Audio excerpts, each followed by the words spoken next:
अब जो next topic है वो है आपका जो present and future needs of the materials. ठीक है, कि जो प्रेजेंट में जो मटेरियल है और जो फ्यूचर में मटेरियल्स की हमें क्या ज़रूरत है। ठीक है, प्रेजेंट में हमें क्या करना चाहिए ताकि वो फ्यूचर में हमारे मटेरियल यूज़ भी आ सके। ठीक है, और हम उसका ज़्यादा यूज़ ना कर सकें, एक्सेस से यूज़ ना कर सकें, ताकि आने वाले टाइम में फ्यूचर में वो मिले ही ना या बच ना सके। ठीक है, तो सबसे पहले इसमें थोड़ी एक थ्योरी सी है मैं बता रहा हूँ, जिसमें as today the industry around the world is growing at a rapid speed. आपको पता है जो इंडस्ट्री है वो डे बाय डे क्या क्या हो रही हैं, इंक्रीज़ हो रही हैं। कोई ना कोई इन्वेंशन चलती रहती है डे बाय डे, और नवी नवी इंडस्ट्रीज जो होती हैं इनोवेशन होती रहती हैं। ठीक है, therefore to meet the growing need of industry raw material is very important. ठीक है, जैसे जैसे आपकी इंडस्ट्रीज बढ़ रही हैं तो रॉ मटेरियल मतलब कच्चा मटेरियल जो होता है वो नवे नवे मटेरियल की तो हमें ज़रूरत पड़ती रहती है। ठीक है, दे needs the material ferrous non ferrous and would become even more essential. ठीक है, आपको पता ही है फेरस मटेरियल हो गए, नॉन फेरस हो गए, जो मैंने आपको फर्स्ट टॉपिक में बताए थे। ठीक है, या वुड वगैरह जो हमारे नीड्स में आते ही रहेंगे और आ भी रहे हैं। ठीक है, at present we focus on, हमें at present focus on future need of the material as coming age of the nano technology. क्योंकि आजकल के टाइम में हमें किसके फ्यूचर की जो ज़रूरत है, आने वाले समय की जो ज़रूरत है उसके बारे में सोचना होगा कि आने वाले टाइम में क्या है, नैनो टेक्नोलॉजी वगैरह। आपको पता ही है नैनो टेक्नोलॉजी वगैरह आ रही है, नैनो टेक्नोलॉजी आ रही है एंड मैनी मोर एडवांस, और नवी नवी टेक्नोलॉजी जो आ रही हैं। तो हमें उन मटेरियल के बारे में सोचना पड़ेगा कि हम इनका यूज़ कैसे करें, ताकि आगे आने वाले टाइम में जब नैनो टेक्नोलॉजी आएगी तब और मटेरियल की भी ज़रूरत पड़ेगी इन मटेरियल की, तो हमें इनको कंजर्व करके रखें या कैसे इनका यूज़ करें। ठीक है, तो ये हमारा present and future need of material है। अब ओवरव्यू ऑफ बायोमेट्रिक मटेरियल्स, अब क्या है आपका नेक्स्ट जो आपका वो है ओवरव्यू ऑफ बायोमेट्रिक। अब बायोमटेरियल्स क्या होते हैं। ठीक है, बायोमटेरियल्स जो होते हैं वो होते हैं असिंथेटिक मटेरियल और processing natural material engineers to evaluate treat replace and component function tissue और ऑर्गन। जो बायोमटेरियल वो कौन कौन से होते हैं, जैसे वो नेचुरल मटेरियल जो कैसे हो, जैसे जिस चीज़ को हम रिप्लेस करना चाहते हैं, किसी कंपोनेंट को या उसके फंक्शन को चेंज करना चाहते हैं, तो वो उनके यूज़ में हम क्या करते हैं, बायोमटेरियल यूज़ करते हैं। जैसे आप नीचे देख रहे होंगे ये मटेरियल है, मेटल है, मेटल में अलॉयज़ वगैरह हो जाती हैं।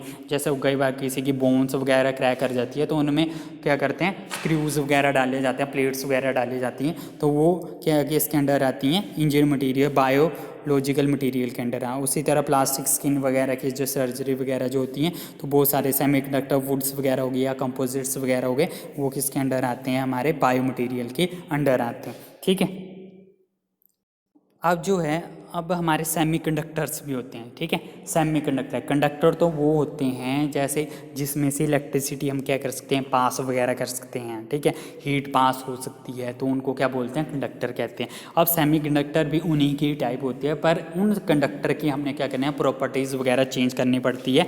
मतलब प्रॉपर्टी इंक्रीज़ करने के लिए हमें क्या करना पड़ता है, सेमीकंडक्टर का यूज़ करते हैं। ठीक है, तो सेमीकंडक्टर कौन से होते हैं, सेमीकंडक्टर इज ए मटेरियल, ठीक है, which has electrical conductivity between the conductor and that of an insulator. मतलब जो एक इंसुलेटर्स होते हैं, इंसुलेटर्स वो होते हैं जिनमें से इलेक्ट्रिसिटी पास ना हो।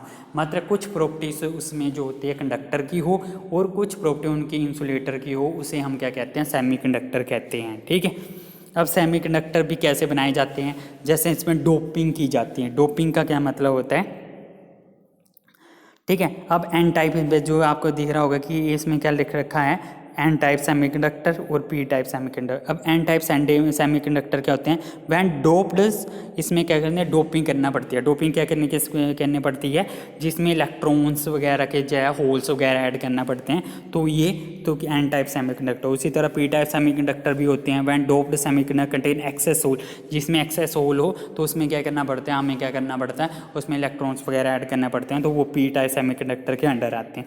ठीक है, अब ठीक है, ये था आपका सेमीकंडक्टर के बारे में छोटा सा टॉपिक था जो आपको बताना था, ठीक है। उसी तरह नेक्स्ट है आपका वेरियस इशू और मटेरियल यूजेस, ठीक है। इशू, कुछ इशू हैं कि अगर हम मटेरियल को ज़्यादा यूज़ कर देंगे या उनको रिसाइकल कर देंगे, रिसाइकल नहीं कर पा रहे हैं तो उनके बारे में कुछ इश्यूज़ होते हैं, ठीक है। तो उन इश्यूज़ को कौन कौन से टाइप्स के होते हैं? सबसे पहले इश्यूज़ कह रहे हो, जैसे इशू इकोनॉमिक कंसिडरेशन के हिसाब से सबसे पहले कंपोनेंट डिज़ाइन, सबसे पहले कौन सा है? कंपोनेंट डिज़ाइन, ठीक है। सबसे पहले कौन सा है? कंपोनेंट डिज़ाइन, दूसरा मटेरियल यूज, तीसरा मैन्युफैक्चरिंग कॉस्ट, ठीक है। तो आपके इकोनॉमिक कंसिडरेशन के हिसाब से कौन कौन से तीन है आगे? कंपोनेंट डिज़ाइनिंग, मटेरियल यूजेस और मैन्युफैक्चरिंग कॉस्ट वगैरह आगे। तो वो इकोनॉमिक इनको सबको कंसीडर करना पड़ता है कि हमारा कंपोनेंट जो डिज़ाइन हो वो बेटर हो, मटेरियल का जो यूज़ हो वो कम से कम हो ताकि यूटिलाइज कर सके, वेस्टेज ना हो, और मैन्युफैक्चरिंग कॉस्ट है उसकी ज़्यादा ना हो सके, ठीक है, इकोनॉमिक। और सेकंड पॉइंट क्या है इसका? सेकंड रहेगा आपका manufacturing component from the conception, design and material selection, ठीक है। जो आपका कंपोनेंट होगा उसके कंसेप्शन, उसका कंसेप्ट वगैरह क्लियर होना चाहिए एंड तक, क्योंकि जो प्रोडक्ट बन रहा है वो सही भी बनना चाहिए, कहीं ऐसा ना हो कि वो बाद में ख़राब हो जाए, उसके वगैरह मटेरियल के भी वेस्टेज हो जाए, वो नहीं होना चाहिए। Inspection packing and transportation adds to increase the cost of product, ठीक है। जो उनकी इंस्पेक्शन होगी या उनको जो हम इंस्पेक्ट करते हैं, ठीक है, या उनकी पैकिंग वगैरह करते हैं, उससे क्या होता है, उनकी क्या होती है, उनकी वैल्यू क्या है, बढ़ जाती है, ठीक है, समझ के। तो नेक्स्ट जो रहेगा आपका, नेक्स्ट है आपका environment consideration.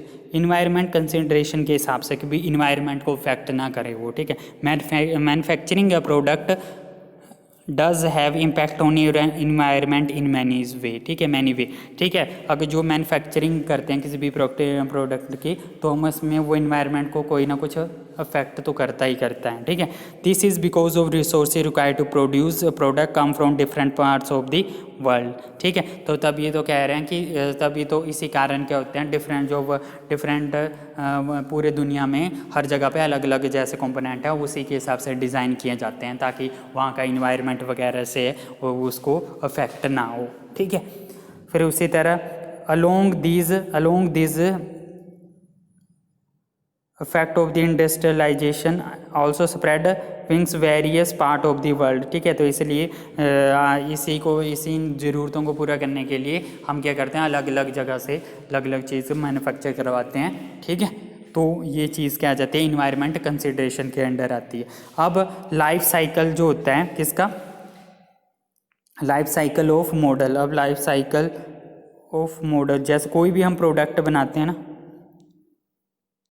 Of life cycle of the model, जैसे सबसे फर्स्ट क्या है, कौन सा है आपका, रॉ मटेरियल होते हैं। जैसे कोई भी मटेरियल होता है वो मैन्युफैक्चर होता है तो सबसे पहले उसका लाइफ साइकिल की कैसे कैसे कहाँ से उसका प्रोसेस शुरू होता है कहाँ तक एंड होता है वो चीज़ बता रहा हूँ, तभी लिखा हुआ है लाइफ साइकिल ऑफ मॉडल। सबसे पहले क्या लिखा हुआ है, रॉ मटेरियल। सबसे पहले कौन सा है आपका, रॉ मटेरियल, ठीक है। रॉ मटेरियल में क्या है, फिर उसके बाद रॉ मटेरियल को हम क्या करते हैं, रॉ मटेरियल निकालते हैं, जैसे धरती से निकाल दिया, चाहे लोहा है कुछ भी है, वो प्योर फॉर्म में तो नहीं मिलता, उसमें तो अलग अलग करना पड़ता है, तो उसमें आगे क्या करना पड़ता है, प्रोसेस करना पड़ता है। नेक्स्ट उसको फिर वो जो अगर प्रोसेस हो जाता है फिर उसका ट्रांसपोर्टेशन करना पड़ती है। फिर ट्रांसपोर्टेशन करने के बाद जहाँ भी हमने उसका कंपोनेंट जो भी डिज़ाइन करना है, मैन्युफैक्चर करना है, वहाँ पर ले जाया जाता है। फिर यूज़ जहाँ पे जो वो बन जाता है फिर उसके बाद यूज़ सर्विसेज के लिए भेज दिया जाता है, कहाँ पर उसने यूज़ होना है, ठीक है। उसके बाद वो जो यूज़ हो जाता है फिर उसके बाद वो किस में कन्वर्ट हो जाता है, वेस्ट मैनेजमेंट में, ठीक है, वेस्ट में।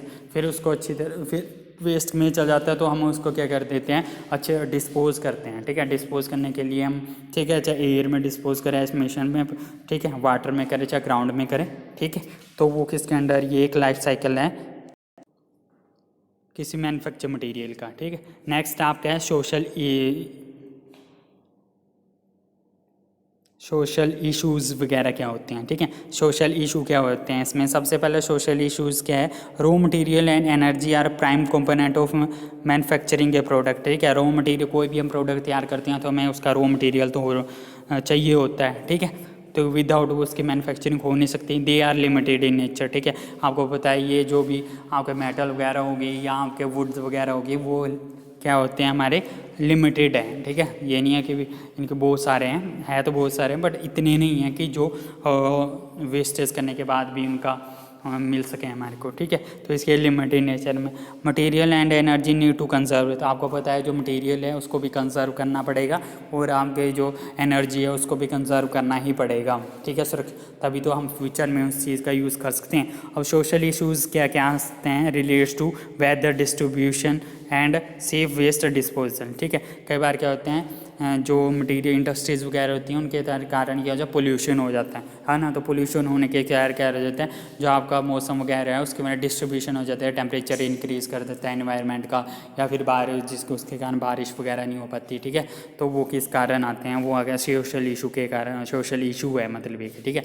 या फिर हम उसको अच्छी तरह डिस्पोज नहीं कर पाते उन मटीरियल का, तो उसके कारण भी सोशल इशूज़ आ जाते हैं, ठीक है।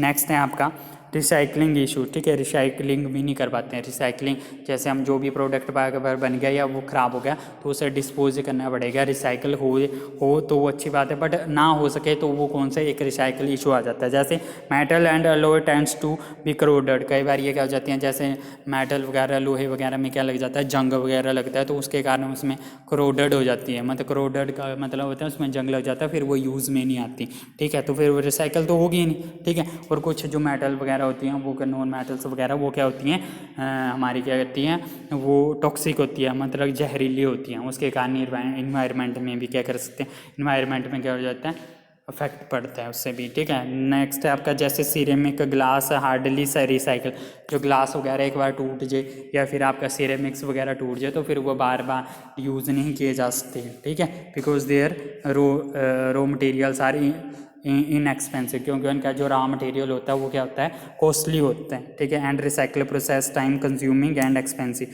जो आपका इनका रिसाइकल प्रोसेस होता है वो क्या होता है, टाइम कंज्यूमिंग होता है और एक्सपेंसिव, महंगा होता है। तो इसलिए ये आपका कंज्यूम जो आपके हैं ये भी एक रिसाइकलिंग इशू बन जाता है, ठीक है। तो ये आपका था लास्ट टॉपिक।